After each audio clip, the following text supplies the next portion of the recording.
Ayurvedic food supplement and medicine. Devendra Fadnavis यांची बदनामी कराल तर सोडणार नाही। पालकमंत्री नितेश राणे सिंधुदुर्ग जिल्हा आपत्ती व्यवस्थापन समितीच्या आढावा बैठकीत वीज वितरण अधिकाऱ्यांवर संतापले। मुख्यमंत्री देवेंद्र फडणवीस यांची बदनामी कराल तर सोडणार नाही असा सज्जड दम पालकमंत्री नितेश राणे यांनी सिंधुदुर्ग जिल्हा आपत्ती व्यवस्थापन समितीच्या आढावा बैठकीत वीज वितरण अधिकाऱ्यांना दिला। सिंधुदुर्ग जिल्ह्यात पहिल्याच पावसात महावितरणचा बोजवारा उडाला असून अनेक भागात वीज गायब झाली। जिल्ह्यात वीज वितरण विभागाचे नियोजन चुकले, त्यामुळे आपत्कालीन परिस्थितीबाबत मंत्री नितेश राणे यांनी आज आढावा बैठक घेतली। अधिकाऱ्यांनी खुर्चीवर बसून राहू नये, प्रत्येक गावागावात भेटी द्या अशा सूचना देताना बैठकीत वीज वितरण अधिकाऱ्यांना पालकमंत्री नितेश राणे यांनी खडेबोल सुनावले। तसेच सिंधुदुर्ग जिल्ह्यातील महावितरण विभागाला आवश्यक निधी मिळवून देण्याचं मंत्री राणे यांनी आश्वासन दिलंय। मी तुम्हाला स्पेशल पॅकेज करून आणणार आहे सिंधुदुर्गासाठी, ते तयारी करून मी आलेलो आहे। फक्त तुम्ही तालुका निहाय, गाव निहाय कुठलाही विषय राहता कामा नये, ही जबाबदारी तुमची। नाहीतर तुम्ही रिलीज द्याल आणि नंतर मला पैसे आल्यानंतर मला साहेब हे जरा काही कामं राहिलेले आहेत ना, हे जरा विसरलो आम्ही टाकायला, असं चालणार नाही। असं चालणार नाही, कारण तुमच्या लोकांमुळे सरकारची बदनामी होते। तुम्ही वेळेत आता आमचं सरकार जानेवारी पासून आलेलं आहे, का माझ्याबरोबर बसणार नाही? किती नवीन तुमच्या आम्ही आढावा बैठक घेत बसतो, 2 जिल्हा नियोजन बैठक झालेली आहे, का उठून आम्हाला बोललात नाही? साहेब आता येणारा पावसाळा आहे, याच्यामध्ये या गोष्टी कमी आहे, उद्या आपल्याला त्रास होऊ शकतो, तुम्ही जरा पैसे आम्हाला हे 100 कोटी 200 कोटी 400 कोटी सिंधुदुर्ग जिल्हा म्हणून आणून द्या। हा का बोलला नाही तुम्हाला? तुम्ही का बोलला तुम्ही मला?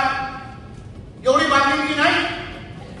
आज या जिल्ह्याचे उद्या दुसऱ्या जिल्ह्याचे म्हणून, अरे ज्या पण जिल्ह्यात आहे त्या जिल्ह्याच्या लोकांना न्याय द्या ना। आणि मी आमच्यावर सोडा ना, अहो ज्या जे राज्याचे मुख्यमंत्री आहेत त्यांच्याकडे खातं आहे, तुम्हाला वाटतं का तुम्हाला पैसे नाही मिळणार? एक साधा परवा मी त्याला फोन केला, किती फोन आले तुम्हाला खाती?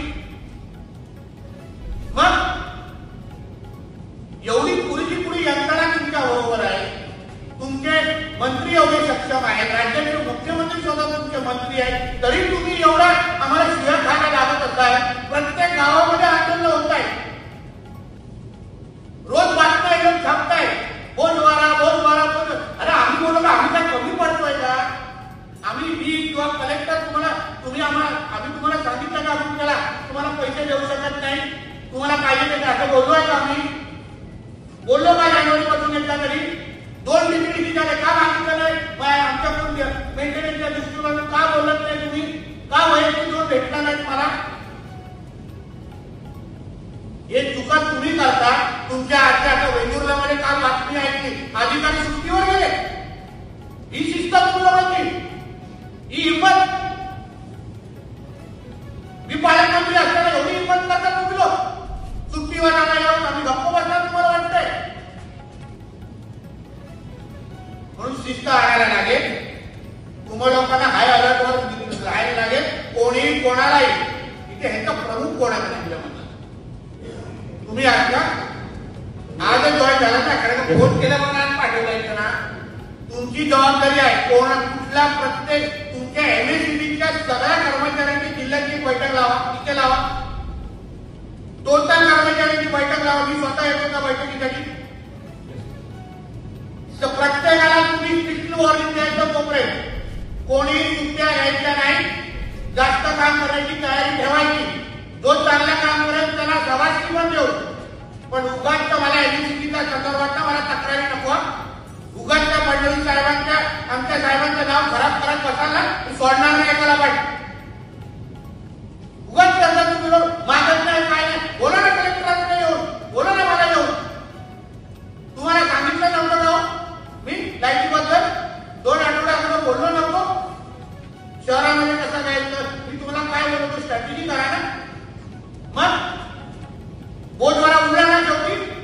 आता तुम्ही शेवटी तुम्ही जरा 20 मे पर्यंत 30 मे पर्यंत कामं ठेवायची कशाला? जिल्ह्याची सगळी झाडं कापण्याची कामं संपली आहेत।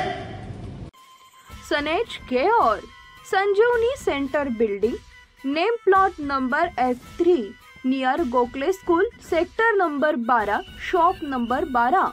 मोबाईल नंबर 88 28 38 80 04 आणि 80 87 02 10 04.